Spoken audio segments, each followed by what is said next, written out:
Hello, welcome back to the Fangirl Fantasy podcast. I am Julie Russell, and today's guest is JD Whitfield. Straight up, do I get paid? No. Dang, it sucks. It's weird because we're already friends and you already invade my space constantly. And here we are having to use our podcast voice. Yeah, you have no idea what's coming because I'm in charge. I know you're worldwide, bro. You're worldwide. You should be lucky that I even asked you to come on. Fangirl fucking Fantasy podcast. Fuck yeah. Right. So, for everyone listening that discovered Fangirl Fantasy in the middle of the pandemic, which has been terrible for us, don't even know how Fangirl Fantasy started, which was an events company.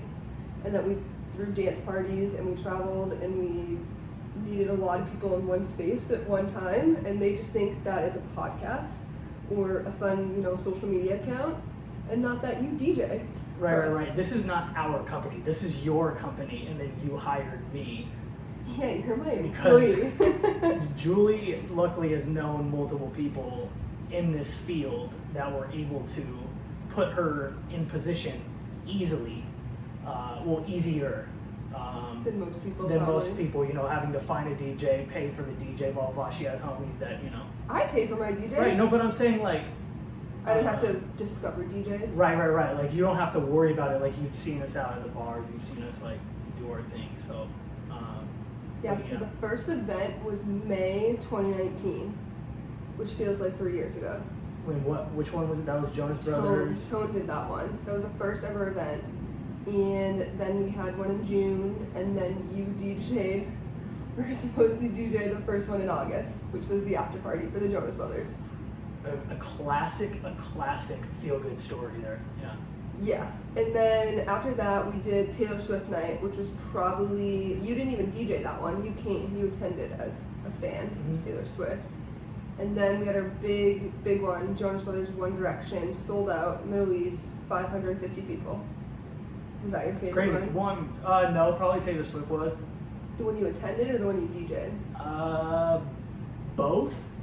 The Taylor Swift nights are just another level because it's all Taylor Swift. And so if you're a big Taylor Swift fan, it's literally as advertised. And it doesn't take a rocket scientist to know what songs are big from Taylor Swift. All of them. So, like, everything works. I remember at the end of the night, you were like, damn it, I still had 6 more songs I really wanted to play. Because your list goes on and on and on. What? Because obviously you DJ normal nightclubs, you're playing top 40, and then you're DJing Fangirl, and it's like a strict kind of list of what you need to DJ. What's been your favorite part about that? No DJ would admit that that's their favorite part because they're not in control. I know. I learned very fast. No, I mean, to be honest, like, for the audience that now is finding out that you're a traveling, event company, like, this is your brand. This is your audience's brand. This is what you guys live by. So you guys are very specific. You know what you want. When you go to the bar and the clubs, you're like, you don't know what's coming.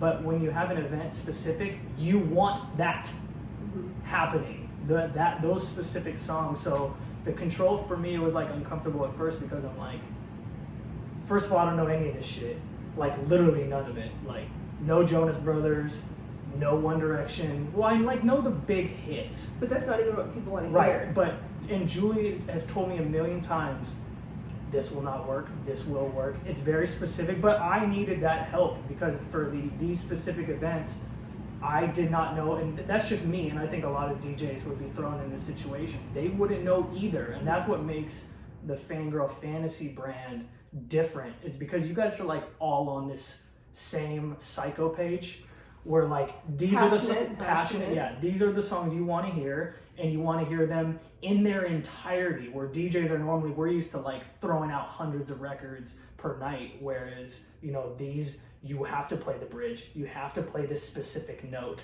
from you need whoever. To hear Harry hit that note, like, and so for me, I had to release control, which was like really weird for me. Do you remember when you didn't listen to me and you played a certain song? Yeah, I mean, because it was towards the end of the night, and like I was like, okay, I can't. Well, first of all, I was drunk, and then second of all, I was like, oh no, this will work, because every DJ has the wherewithal, or not the wherewithal, the instinct in them to be like, oh, this song will work even if this is happening. And I played Icona Pop, which is a smash everywhere you go. He got booed. I got booed. Event, there was booing, yeah. And I'm like, I told you not to play Yeah, that. I mean, but I needed to know, so that was a learning experience. And Taylor Swift night. Like, if you did it at a different night, it was like 1:45, like. But it was still packed. I felt like I needed to do an energy boost, and I was drunk. Okay. Not a good excuse. Yeah, but no, like I said, I'll reiterate it. Like, when you go to one of these events, and especially if you're listening right now, if like we come through your town, what's advertised is happening. Like, and happening to a completion of, you're gonna hear album cuts, you're gonna hear the songs that, like, as fans, you guys loved. Like, if you loved that like really deep emo song and it would never work in a nightclub setting, it works in these events. 100%, because it's the songs that even if the artist's on tour, they don't even sing them. They're like, you know, that's just that song that you just love on the album but didn't do too well, like charting or radio play or anything like that. And then we went to New York. Brooklyn, yeah. Jonas Brothers versus X's. And you also got drunk. Duh. Yeah, it was like, that was the first road one, right?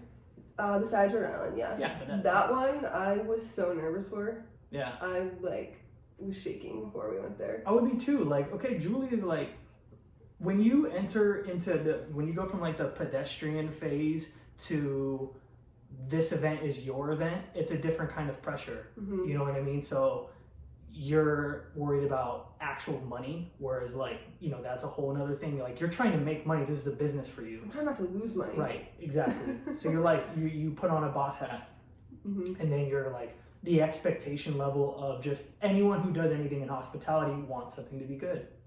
No, for sure. So you're like, you don't want it to be shitty. Well, I'm like, okay, leading up to it, I'm like, all right, these next 3 weeks I just gotta sell tickets. And then the days before that, I'm like, okay, well, now I have to prep for it. I have to make sure I have the music and I have this. And then I'm like, okay, sold the tickets. It's set up. We have the backdrop. We have this. We're good. And now I'm like, all right, Jamie. And now it's all on you because I can't control that. It's just and it's that because it goes. I do everything, and then it just I have zero control whether they like the song that we just played. They, you know, some people might not show up even after they bought tickets, or it just might envision something completely different than what they thought it might be, you know? So then I'm like, okay, I worried for this 3 weeks, then I worried for these 3 days, and then I'm there, and I'm like, usually by like 12 or 1, I'm like, okay, it's done. I did it. No human wants the feeling of unknown, like the unknown element of any aspect of anything in their life. If you don't know the outcome, that's where like pockets of anxiety just come out of nowhere and punch you in the face. So it's totally understandable. Yeah, I still think New York was probably one of my favorite events too. Just the fact that it was New York City, people showed up, and it was just fun. And I just think it wasn't sold out. It was like half sold, but every single person there, like screaming, singing, dancing on the stage, like harassing you the whole night, stealing the microphone from you. Yes. And just the photos that I was getting and the videos and tagged, I was like, New York. People enjoyed it. Like, they genuinely, the energy was there 110%, because I think also, like, New York City is just, like, also the epitome of, like, fangirls as well, because, you know, when people go into touring or, you know, going to the media, press, stuff like that, so it's just huge fangirl world. But yeah, even though I was like, I wish we sold more tickets after it happened, I'm like, oh shit, this was, like, the people that were here enjoyed it. And I'll say this, even Rhode Island was like good. It wasn't crazy packed. No. I think for me, what makes it fun for me is knowing that no matter what I'm gonna play, it's gonna be dope. Like, as a DJ, there's no better feeling, and there's no better feeling for the audience. And this is like where I think your audience is so incredible, is that they just love it. Like, that's what makes this company so dope, is that you guys really love this shit. Like, you breathe it. You've been doing it for years, and I just love people that come out to the events and they're just out to have a good time. When I'm DJing, it's like I always sometimes feel like I gotta impress people or I have to get the party started. No. Like Fangirl Fantasy events, whether there's 5 people, which you'll get more requests if there's 5 people, or you know the Jonas Brothers that was sold out, where it was like it didn't matter because everybody's just coming together celebrating these artists that they've grown up and are still in love with, you know? Yeah. I do. It's weird. I would say it's weird, but I understand it. So it's like, and what's doper than having people actually come to an event and have fun and like leave whenever they want, show up whenever they want, but like they know from this time to this time they're getting all One Direction in 5 Seconds of Summer. Like, or there's no in between. So like when you show up, you're getting what's advertised, and I think that's what's dope. And you're not playing One Direction or Five Sauce at your other gigs normally, right, you know. So it's like right. You can't go anywhere else to hear any of this music. I've had to learn a lot through Julie, and she'll tell you, like, for me, it was like I said, I had to really release the control. I mean, Julie used to give me lists, and sometimes still gives me lists of songs that I have to play. Like, and a lot of these, I will tell you guys, I'm not even gonna fake the funk. Even when I play them, I'm hearing them for the first time. I have no idea. All I know, my directions are, play this song, play it till the end. And so it's easy for me to transition and know that, like, people are gonna enjoy it. And I've asked her a million times. Julie will tell you, I'll be like, are you sure, like, this song, or are you sure this now? Because you can see the level of the music, like, right? Is that why? Well, you know, when DJs, we have a term called it's called BPM, so beats per minute, you know, based on the tempo of the song. So I would prefer as a DJ to be able to come in and out of records easily, because it sounds weird and like, no, like I'm pressing pause and play. I'm thinking of One Direction and Jonas Brothers, a sold out night. I had to play Fool's Gold, One Direction, which is a slow song. And I looked out, we played it, and everybody had their phone flashlights on, like we were at a concert. Right.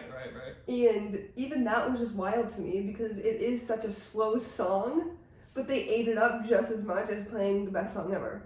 Right. And I think because they know it's like those intimate feelings that you have when you're in your room or listening in your car, or when you have those moments when you're by yourself, like listening to this stuff, which when you're consuming the albums, when you hear that and you have other people around you that love the same shit, like it's such a different feeling. It's a wow, you know this too. Like, I'm not a weirdo alone. It's how I would think from my end. But you guys, that's like the environment is to be able to be unapologetically yourself. Like, no one there is judging you. It's just, hell yeah, I love this song, and yes, I've listened to it 3,000 times and on repeat, and I sing the song in my room. It's like a sports event. Like, you don't need to know the person behind you at a Bruins game in order to give them a high five when they get a goal. For sure. Like, you're just like, no, we're listening to this song, or we're at this event together, and we're able to just enjoy being fans of this.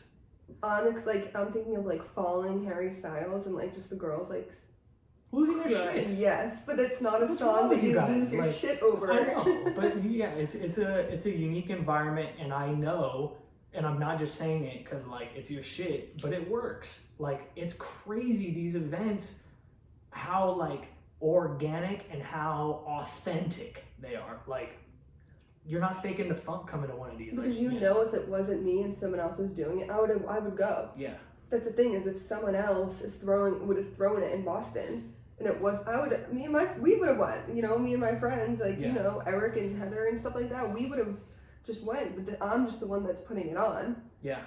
So that's what works too, is like Eric comes to him as a fan.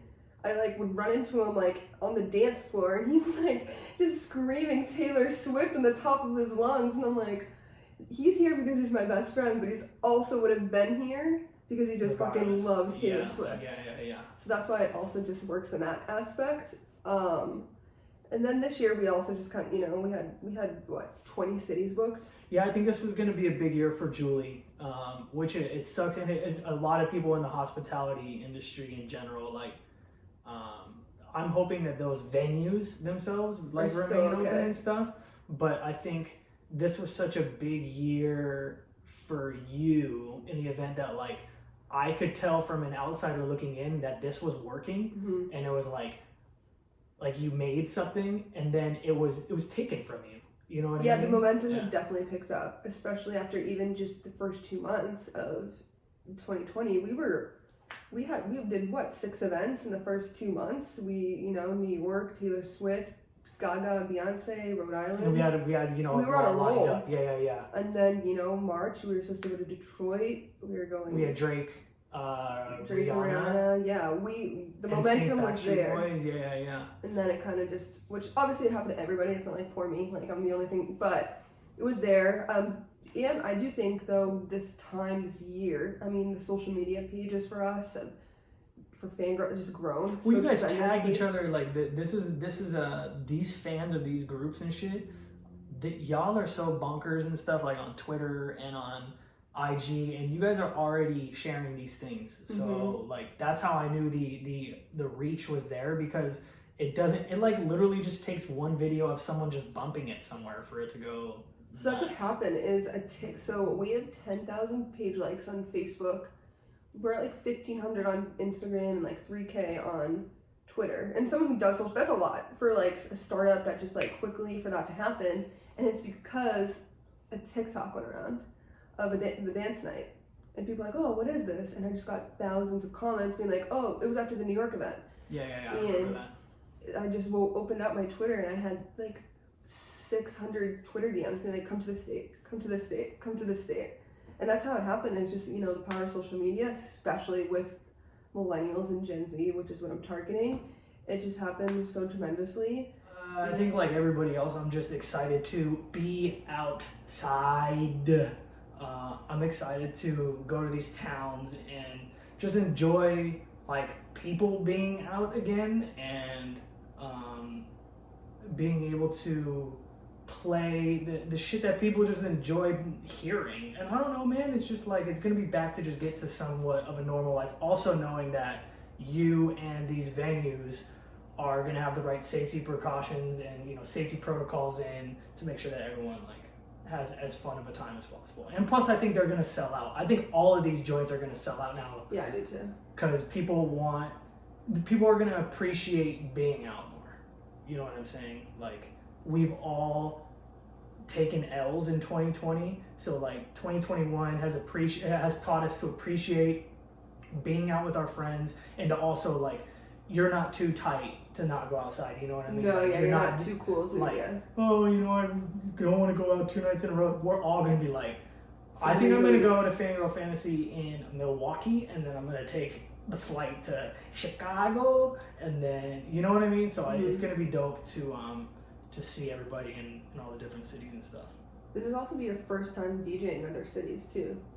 Which has always been a dream of mine, to travel and DJ, not playing this music, but specifically. Well, I'm just saying it's not how I envisioned my... Don't be greedy. I'm not being greedy, I'm just being honest. Like, I would have preferred, going on tour with Chris Brown and then, playing, You don't being support Chris Brown. I understand. But, it's going to be... it's going to be dope to travel to all these places and eat different places and do all the things that, you do when you're on the road and shit.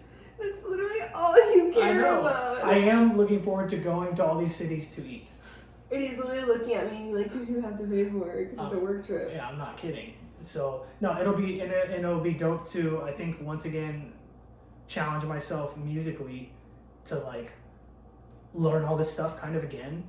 I mean, I'll be learning too, because I gotta figure out what will work and what won't work. Right.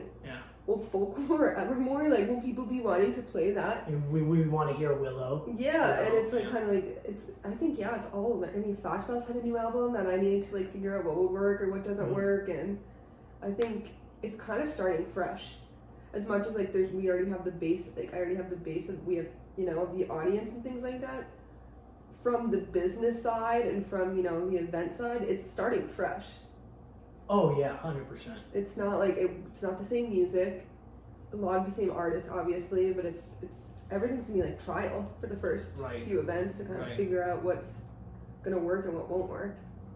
Yeah, and just to kind of like see where the world is at and how people are gonna feel about, you know, I don't know. It's just gonna be tight. We'll make sure everything is safe and it's gonna be fun and it's gonna be popping and you know, whatever theme, you know, tell us what theme you want for your city. And you know, like, I almost feel like this is like I used to do it for like radio for high schoolers. This is like, you know, the school with the most votes gets to come through in the studio to host an hour and blah blah blah. Like, if your city shows the love, that gives Julie the ammo to be like, these people will show up.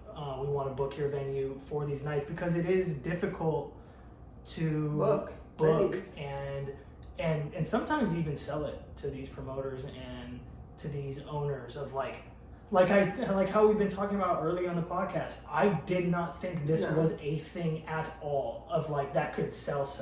So it's really important that I think people continue to engage with your accounts and with what cities and what they want specifically, and like honestly, like just be honest. You know, what will you come to with your friends?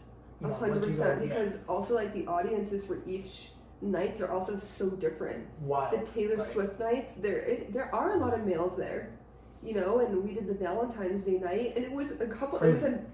It was a date night, you know, because they both very much enjoy it. Yeah. And even if it wasn't Valentine's Day, we did one in October of last year, and it is still a date night, even though it's not Valentine's Day night. But then, you know, One Direction and Jonas Brothers, it's just it's a girlfriend night. It's not, so it's like the audience is very, it's all over the place. So it is like, you know, like Chicago, like say Chicago, we might do a Taylor Swift night, and it might not do anything because of just, you know, people would rather One Direction and Jonas Brothers there, or in Boston, like Taylor Swift night, home run every single time. But you know, depending on the city, you don't know. You know, like of course there's fangirls of each of those in every city, but just heavy hitters. Ian, I don't know where in Chicago you want us to go. Like, tell me your favorite venue. Right. Because it's so much homework for me to do for all of this, which I still love doing, and I love doing like the back end of it and planning it and routing and all that stuff. But it's like I also don't know which. That might be a shitty place in this area that we don't go to shows in. But I'm like, oh, but I got the venue there, and it just doesn't work out. And more importantly, this isn't as much as it is like you described it earlier as like a concert setting. You want to pick like a venue where people can dance and stuff, whereas like you're not claustrophobic, and you know if we need to be in a position where there needs to be space somewhat, or people feel safer with space in between you, it won't be like a crammed thing, but it'll be a sellout considering you know the amount of people that we're able to have in there. That you know you pick a venue that you think would be fun, and it could be anywhere that would like be really dope. I mean, even like the start of Fangirl, it was clubs, and it was 21 plus, and it was clubs and bars, and now music venues work better, is what I've learned. Yeah. So even fun. And there's the space, the dance floor, the setup with the stage and the space. So it's just also like if you have a favorite venue that you're like, oh, this would be awesome to come to. You know more than I do if it's your city, so just I answer every single DM on Instagram, Twitter, comments, so just send it our way. And if you want, you can send a restaurant recommendation right underneath it to let us know, you know what I'm saying, where are we supposed to get that real grub. And he means like not just like a little, he wants like the you know, best. When you pull up, you know, I want that authentic good food. Good save. Oh. Alright, I'm gonna test you on how much you've actually learned from Fangirl and being my friend. How excited were you to put this shit together? Alright, let's do it. You can see the smile on my face. I know, it's hideous. Alright, let's do it. Can you name all the members of One Direction? Okay, Harry, Niall. Yeah, because I mean, when they went solo, okay, so I Zayn, Louis, and hold on. Okay, Harry, Louis, Niall, Zayn. Hold on. Liam. Yeah. So we like strip that down. Yeah. All right. Name the Jonas Brothers from oldest to youngest. Oldest to youngest. Joe is the oldest. No, Kevin is the oldest. I'm gonna go. Ooh. Why do I even fucking care? All right. Oldest to youngest. Mm-hmm. All right. I'm gonna go. Kevin is the oldest. Joe and the Nick. Yeah. Was that really right? Yeah. Kevin looks the oldest. Plus, he was doing like all the more grown-up things, like he had the kids first, and he like was doing more adult things stuff first. Which Jonas Brother did Taylor Swift date? Joe. And multiple songs are about Joe. I know, because I tell you every time we play it. Well, Like, and about it's just, Joe. you just know, and the fandom of the Jonas Brothers, like, and Taylor Swift, y'all are not scared to point out, this song is about Joe. He wrote this about Taylor. Oh my God, did you guys hear that one lyric? I know they was talking about that one time they went to that strawberry shop and they got like, da-da-da-da-da, and that's why he fucking broke her heart. Just like that. Okay. Which boy band started on Nickelodeon? The Wanted? Big Time Rush? Big Time Rush. I've done an event with Big Time Rush. So I had to go get their writer. So like when artists come to town and stuff, they want specific stuff in their dressing room. And I remember it was the first time I ever heard the phrase organic peanut butter. It was the first time. Yeah. It was, I think I was like 21. Yeah, I think it was like 21. And one of the dudes tried to, like, he did a backflip during the performance. It was at a grade school, and the mic cord got stuck on his foot, and he almost ate shit. Do you remember which one? Yeah, I mean, I remember if I saw a picture. It wasn't like the Logan, Kendall, James, or no, Carlos. that's not gonna work. No. Okay, last question. Yeah.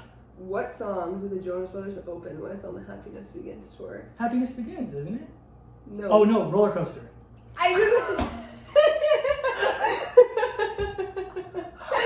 I hate myself for knowing all this. Did you do that on purpose? Did you do that on purpose, knowing that I get all this shit right? And you'd be like, oh my God, you're one of us now. Especially Roller Coaster, because Heroes. I love that song, dude. I do want people to know that we've been driven in the car before. Rhode Island. And don't throw it away. He just keeps playing on repeat. But then there's also times when you come to pick me up and I get in the car and that's playing, and I don't even think it's because I'm about to get in the car. I think you genuinely were already listening to it. It's the R&B in me. No, it's the R&B in me. I love that song. And by the way, for the Jonas Brothers, you not doing that song on tour is a fucking tragedy. Shame on you and whoever was in charge of your set list, because that record is my favorite song on the so album. fire. And there could have been one song that I know you guys were like, don't throw it away, should have replaced that song. Yeah. There's a couple. It's a really great record. I think the only reason it wasn't a single is because it was just Nick on it, right? Or no, Joe was on it. Well, Kevin doesn't sing. Right. Well, Kevin was bingo bongoing in the background. No, but it was heavier on Nick's side, and I just probably just strayed away from their sound a little bit more than the rest of the album that they're kind of pushing. It sounded very kind of like that was. I got that vibe from the album. Like that record fit in there. Yeah. Yeah, I didn't think that was. I don't know why. Strangers was going to be their next single, I think. Jonas Brothers is like that quick, like, and so when that was like slowed down, I think it's a different style for them. So you guys like the. Can you just do your "Don't Throw It Away" voice? Will you do the "Don't Throw It Away" voice? Real quick? Don't throw it away this time. And I think that's where we can end this episode. I love that fucking song, dude. I really do. Like, the record is fire, and it's a shame that I admit that. And I'm really upset. I think you just gave me easy questions because you knew I was gonna. I mean, those are easy for You're people forced that to are know it. aware. And I want the audience to know too. Like, I'm genuinely trying to learn this shit because I don't want to, for myself professionally, I don't want to look stupid, and my like ego is not like that where I feel like I'm not too even good for that this. you would look stupid, like. I'd murder you. Right, and people wouldn't be having a good time, and it's not about me. So, like, I have to learn this stuff because it's what people enjoy. And so when you come out an event, know that I've put in the homework of, like, what you will enjoy and, and all that stuff. And, like, knowing exactly the songs and hopefully, and it's also request stuff. Like, there's no shame in that if I'm able to do it, We take every request. Right. 100%. If I'm able to play it, I'll knock it out. But yeah, I think, it's important to understand the brand for me professionally, knowing that I'm representing a company and like I'm representing the homie. Like I'm not gonna try to let you fail.